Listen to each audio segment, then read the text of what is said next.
be agreed to, and I call the member for Ryan, the Minister, Assistant Minister. Thank you, Mr Speaker.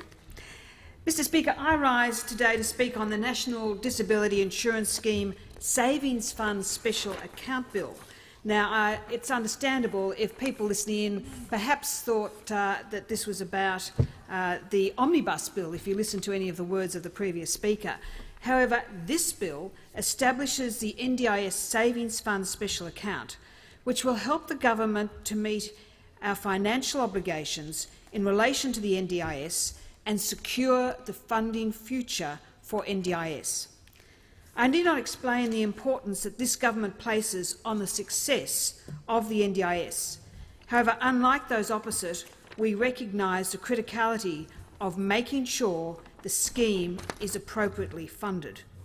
And let me make it very, very clear, Mr Deputy Speaker, the Prime Minister and the Coalition Government is completely committed to the full funding of the NDIS scheme. This bill is testament to the government's commitment to establishing a sound basis for the fully funded scheme. Indeed, the Australian government is committed to ensuring the success of the NDIS. People with a permanent significant disability, their carers, their families and the thousands of disability service providers and their staff are dependent on a properly funded scheme. Mr Deputy Speaker, as I've said before, the NDIS is a life changer for those eligible for the scheme. It will support a better life for around 460,000 Australians under the age of 65 with a permanent and significant disability, through individualised and tailored packages of support of their choice.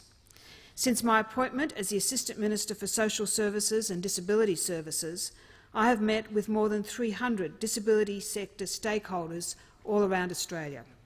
Through these meetings, I hear firsthand the opportunities and also the challenges facing people with a disability. And as I move around Australia speaking with stakeholder groups, I'm regularly asked, what funding arrangements are in place for the NDIS? And will those arrangements be good enough to support eligible people with disability? And more importantly, is the NDIS sustainable, particularly as demands on the scheme increase? Mr Deputy Speaker, by 2019-20, the Commonwealth, state and territory governments will be jointly spending around $21.4 billion, with the Commonwealth contributing just over half of this amount.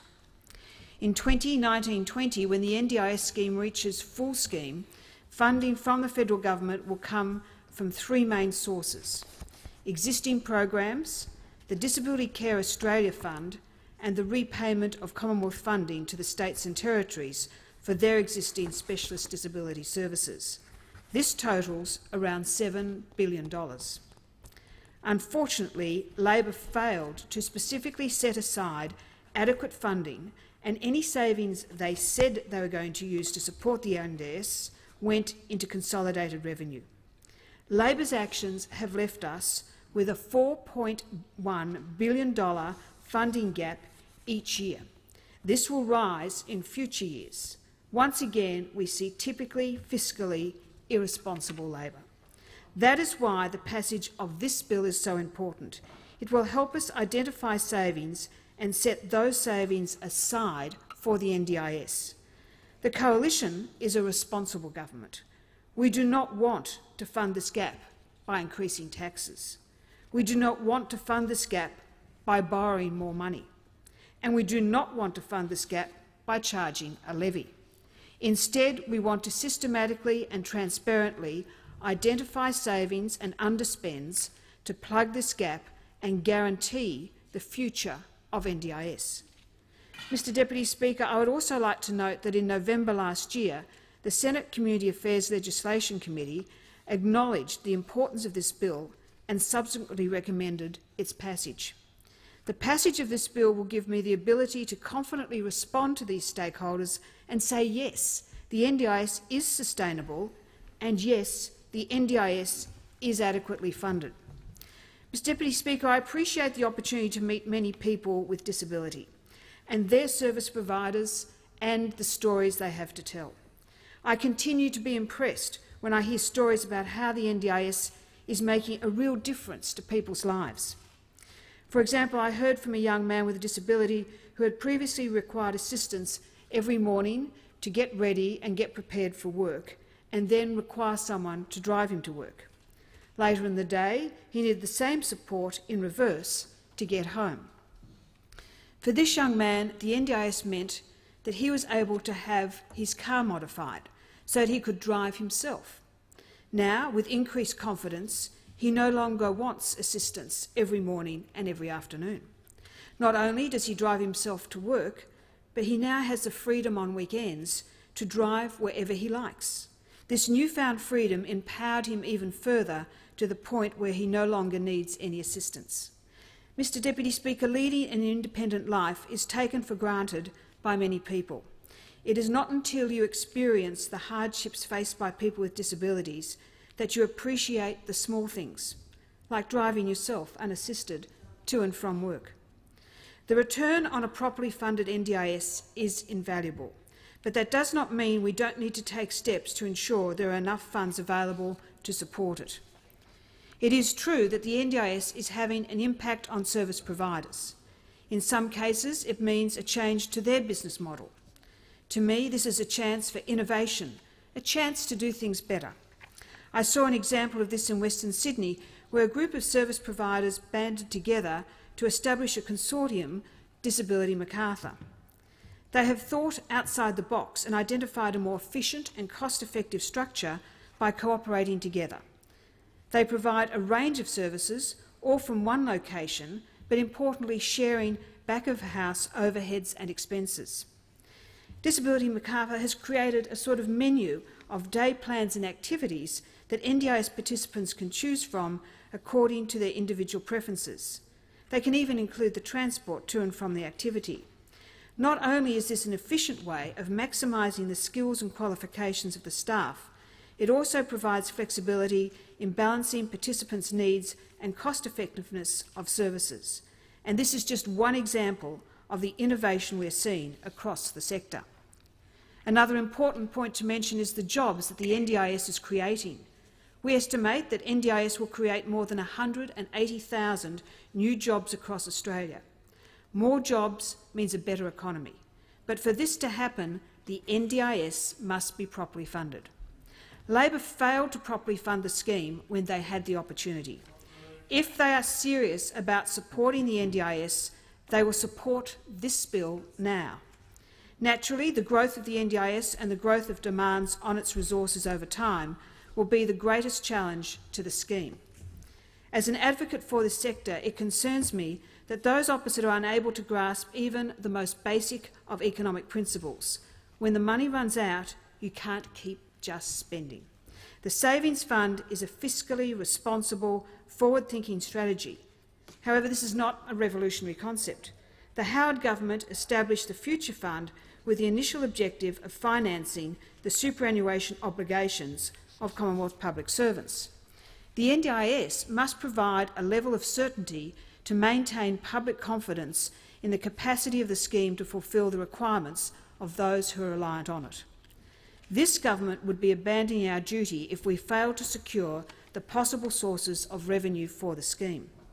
The Coalition acknowledges the significant financial commitment required for the scheme to reach its maximum potential, and we are taking necessary steps to achieve this. I have mentioned it before and I will mention it again. I'm appalled at the economic havoc that drives the opposition, a drive to make a political point regardless of the facts, demonstrated by their failure to properly fund the NDIS when they left office in 2013. They produced a lovely, glossy 2013-14 budget document, and they identified savings. Unfortunately, those savings weren't specified, and indeed at the Senate estimates that year, when the Treasury was asked whether these measures could be listed in detail, Treasury's response was no. So even Treasury couldn't identify where Labor had created these savings, and as I would suggest, probably another one out of thin air, their magic pudding approach to economics. And in fact, if you look back through their budget, you will notice that supposedly they funded the NDIS from their surplus of $1.5 billion.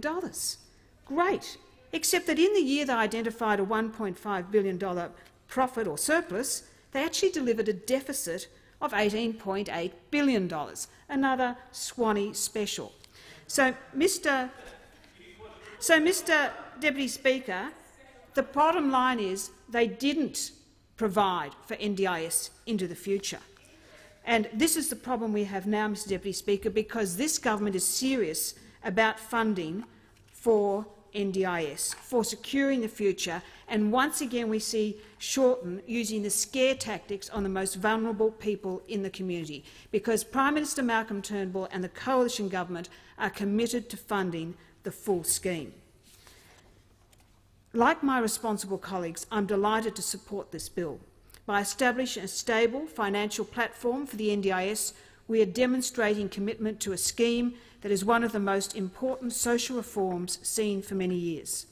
I'm particularly pleased that the fund will draw from underspends from the NDIS and other portfolio savings.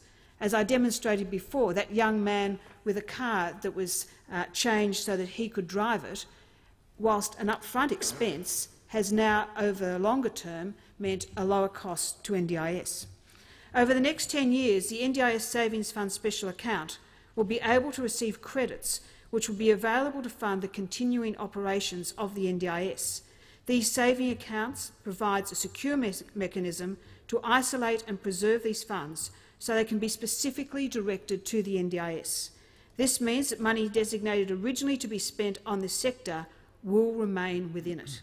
I look forward to the successful passage of this bill and encourage those opposite to make the responsible choice to support it, to show their commitment to the full funding of NDIS. I commend this bill to the House.